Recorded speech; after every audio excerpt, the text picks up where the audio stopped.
ladies, gentlemen, pirate ninja puppies? I guess we're doing puppies.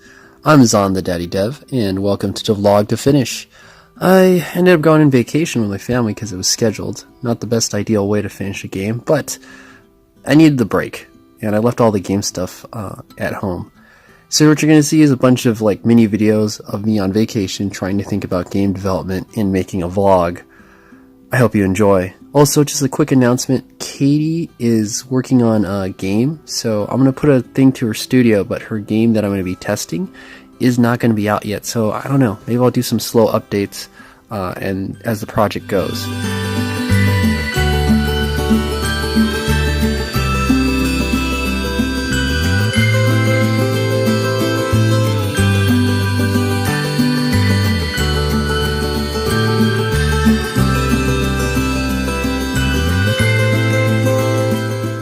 Like the Tetes bear workshop, and what they do is they build bears at human sizes or big sizes, all sorts of stuffed animals. And what I really want you to note here when you consider making games and stuff is that this is a whole world, but what they've done is they've actually taken actual paintings of famous paintings and done parodies of them by adding bears instead of the humans to really kind of sell this type of world. And so it's these little details, just like with these paintings and stuff like that, that really sell this kind of world. And that's something that you need to consider when you're making games, is what type of little details will you add to actually make the player believe they're in this space, in this world. Because besides this, I didn't think this place was that great. But those little details, the painting sold it for me.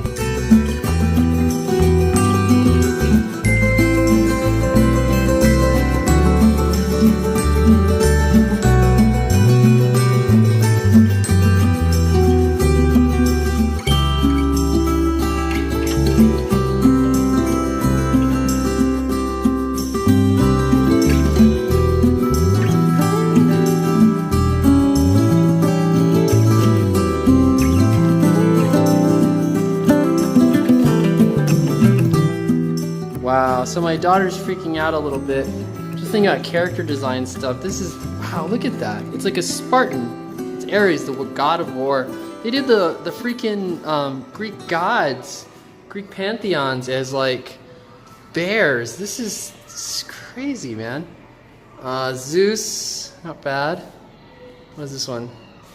Athens. I don't know the purple dude is.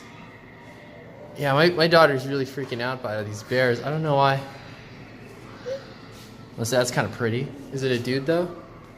Poseidon. Oops-a-daisy. It's like anime. You can't tell sometimes. And who's this lovely creature in the middle with the jewels? Looks like a dog. Hera. Oh, yeah. You rock it, Hera. It's a small world after all. It's a small world after all. It's okay, if you went to Disneyland, you'll get that joke. So again, just talking about the idea of level design and having ins and outs for people to go. You can even see here in how this place is designed. You can always go back and forth, so you really want to consider that when you actually are making games for the player. The Hello Kitty Island Cafe. It's a bunch of Hello Kitty stuff. It's a giant Hello Kitty world.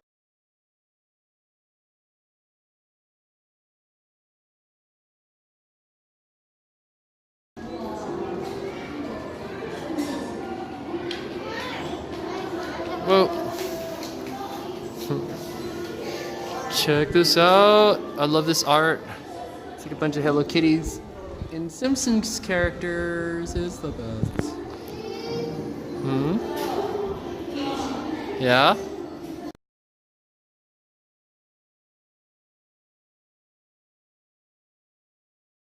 So when you think about blanks, this is this idea of UV mapping and the power of UV mapping. You can have one three-dimensional object, and then you can just UV map it with all sorts of amazing textures. Just saying. All right. Ooh, it's so cool. Look at that. If you want to talk about level design, this stuff is leveled out. Well, try to go fast so I don't catch any real faces, but seriously, think about level design, and you gotta think about going through actual places. Whoa, it's a 3D museum. That's so cool. Oh. Again, trying to move fast so I don't get hit. Where's my daughter? Where's my daughter? Oh. Wow. Oh my gosh, I want to make like a game this cute. Example of low poly. An application of low poly artwork. Isn't that great?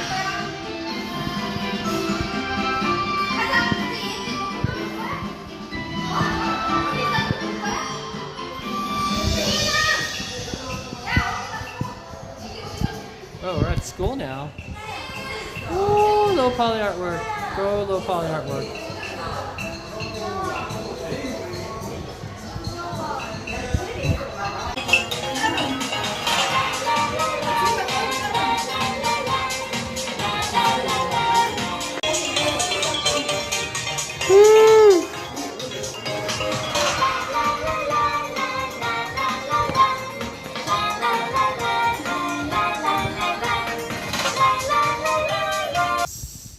Or making spaces for players and considering like your target, you know. And this also kind of relates to level design. I know I did a level design video before, but I didn't publish it because I made it better.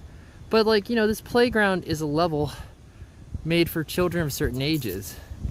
So like, my daughter is way too young for this playground. As you can tell, this is dangerous. She could fall and hurt herself, and yet she's deciding to go through. So you really have to kind of consider like what type of age or what type of group your game is going to be for. And the thing is that if you make a game for a 9-year-old, you're making a game that other people can play of all sorts of ages. You just have to teach them, so forth and so on. Uh-oh, she's dropping. I love this pirate ship. I better watch my daughter. Oh boy, okay.